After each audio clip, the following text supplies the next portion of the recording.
So what do you do when you relapse on your journey, when you've fallen on the path to self-improvement and bettering ourselves?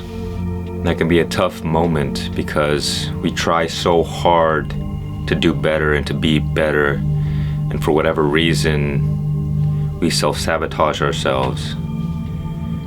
For whatever reason, it's like there's these walls, these barriers that we just can't break through. And it almost seems like the harder we try, the more desperate we get. It doesn't really seem to help the problem at all. The harder we try and the more desperate we get. And this desperation makes the problem worse because we just get more entangled in the situation. The addiction or the bad habits, they have such a tight grip over us. And so we try to escape this grip, and yet we are still so heavily emotionally attached. And so you see how futile it is to resist so heavily, to try so hard, to be so desperate. And this is very difficult because the suffering that comes with our addictions and our vices also comes with it the desperation to be free from it. But we cannot allow ourselves to just continue reacting to the situation, because that means we do not have mastery over our emotions. And we don't even need to have mastery, but we need to be able to manage our emotions. And so you see, whatever addiction or vice that you might be dealing with, it is stealing your life energy, it is stealing your consciousness. Even though it appears to be a good thing that you want to get rid of this addiction, get rid of this problem, it still has a hold over you because you're still giving it your energy. And one of the best ways we can look at this is that if you are in a dark room, you don't resist the darkness, you don't fight the darkness. You simply turn on the lights. And so this is one of the most important keys to overcoming any addiction, is that we stop fighting it so much. Because the more we fight it, the more we resist, the more it continues to steal our energy. And so rather than focusing on getting rid of the addiction, you focus your attention on a higher purpose. And the more you focus your energy and give your energy to this higher purpose, the more the addictions seem silly. And even if on your journey you relapse or you fall down, so long as you're focused on your purpose, then that relapse doesn't mean anything. Because you choose not to give it any more of your attention. You choose not to give it any more of your energy. Because you've already given it enough. I mean, how long have you been struggling with whatever problem, with whatever addiction? Don't you think it's about time to stop giving that your energy? Because it is a choice what you want to focus on. You can focus your attention on anything that you like. But because of the natural human tendency to focus on the negative, we kind of get stuck in these negative loops, these negative behavior patterns. And what's great about this way of dealing with our addictions is that we actually don't need to figure out the problem. Yes, we can do the inner work and understand why we are turning to these temporary pleasures to cope with life's stressful situations. And that can be good, that can be helpful. But why not just focus on creating the life that you desire? And as you focus on creating a better life, as you focus on a goal or a dream or a vision, trust me, these things that are hiding in the darkness will show themselves eventually. It can be dealt with as you go along, because the more you focus on what is right, the less the negativity is stealing your energy and the more clarity you will have. And so on your journey of self-improvement, if you find that you continuously self-sabotage yourself, but you keep your focus on moving forward, you won't stay stuck for so long. And eventually you'll have the momentum to become free from the self-sabotaging behavior. And so rather than spending so much time and energy focusing on trying to eliminate the self-sabotaging behavior, just become aware of it. Become aware of the thoughts that arise. Create some space in your mind. Rather than resisting the addiction so heavily, just take a step back and watch yourself. And the more you watch yourself and become more aware, the more you'll realize why you are engaging in these self-destructive behaviors. But so long as we are emotionally attached, we filter our reality through this temporary emotional state, and this blinds us from being able to see the truth clearly. And so if you've fallen on your journey, if you've relapsed, another thing we can do is just take a moment to sit with that regret and sit with that suffering. I've heard it said before that when you fall down, don't get up so quickly. Just stay down for a short amount of time. Because the more we allow that suffering to really hit home, the more likely we'll think twice next time. But if we never allow ourselves to sit with this suffering and ignore it, well, then we can keep getting ourselves in the same situations with worse and worse consequences. And these addictions and these vices, this hedonism is a black hole. There is no bottom.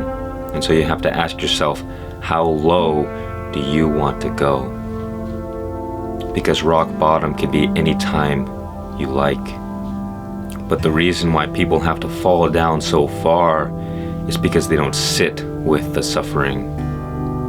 And so on this journey, if we relapse, if we fall, we have to take a moment to stay down and sit with the suffering, but not to beat ourselves up, but to use this as an emotional motivator. And when we've had enough, then we just keep moving forward, keep our eyes on the vision. And on this journey, we must learn to practice self-compassion and forgiveness. In this way, our addictions and our self-destructive behavior are a great teacher. They teach us to be compassionate. They teach us to be loving to ourselves. Because the more we hate ourselves, the more shame and guilt and fear that we bring upon ourselves, this only brings us lower. This only makes things worse. And when you look at things from an energetic perspective, things get very clear.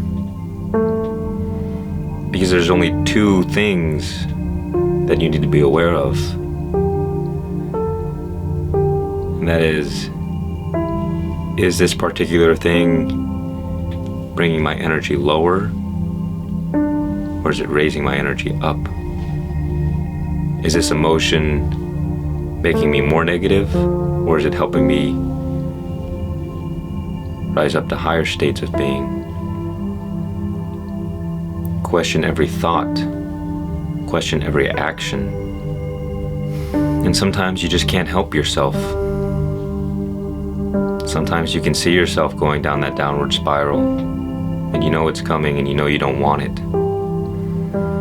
But sometimes, instead of resisting it, it's better to go face first, because we prove to ourselves that we are not afraid. We're not afraid of the suffering, but rather we have reframed our mind to see the suffering that these addictions create as fuel to motivate us to higher states of being. Because in truth, it is only our animalistic nature that desires pleasure and is fearful of pain.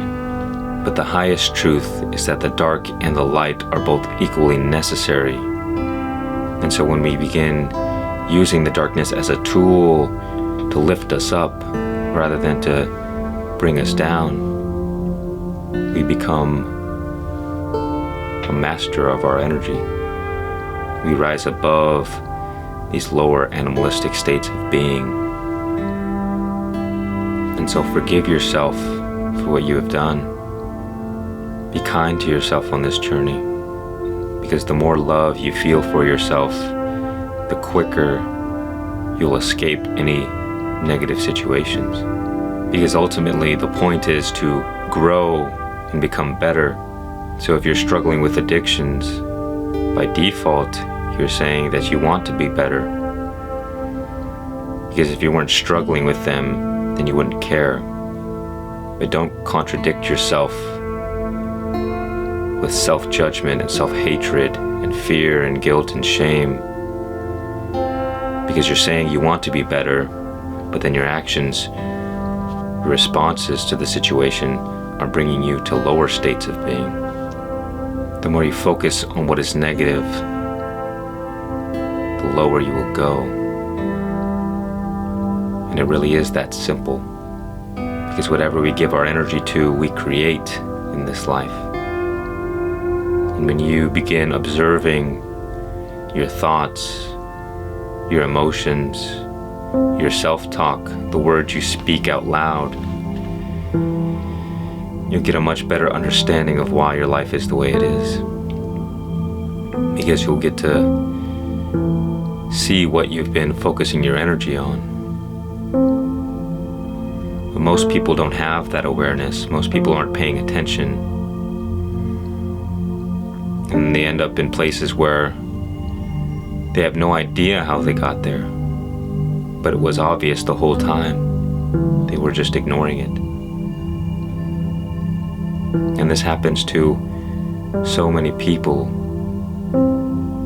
And a lot of people don't make it. A lot of people aren't aware. A lot of people don't become aware until it's too late. And so I like to say that unconsciousness is the root of all suffering, and suffering is the source of all enlightenment. So the more you can allow yourself to sit with the suffering that our actions create, the quicker we will become aware of what is actually happening. And the more aware we can become, the more clarity we have to handle the situation effectively. So don't ignore the suffering. Don't get so caught up in emotional reactions that are pulling you around in all these different directions. This is what it means to be drowning in the ocean of life. To not have direction, but to just try and survive. And it is because we're always reacting to our thoughts. We're always reacting to our emotions. We're always reacting to our life circumstances. And so if we want to consciously create the life we desire, we must take our power back and be very careful about what we choose to focus our energy on. And what we give our energy to, that is where we focus our attention. And we focus our attention on what we are interested in. And as biological creatures, we are very interested in the negative. Because if we weren't, then we wouldn't be here. And so this is one of the great processes of life, is that we are on the journey to rise above our lower animalistic nature. Because it is this nature that is destroying the planet, it is destroying ourselves. And the antidote is so simple. And all it comes down to is bringing our awareness to what we are focusing our attention on, what we are spending our time with. And you see, the definition of right or wrong action comes down to the value we give to our energy.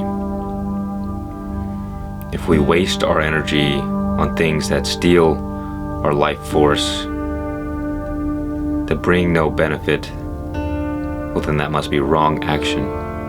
And if we focus our energy on that which promotes life, that gives us more energy, that brings us up, then that is right action. And so don't waste your energy on things that don't matter. Remind yourself, if you are on your deathbed, whether the thing you're experiencing at this moment, this problem or this issue, would it really matter?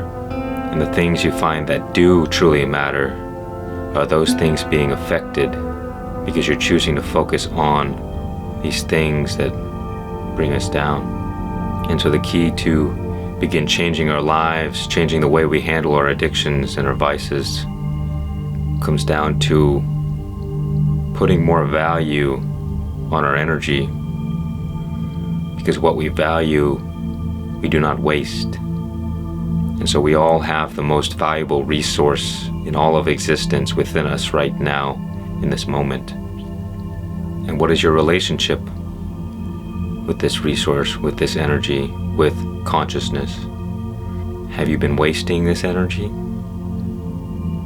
Or have you been putting it to good use?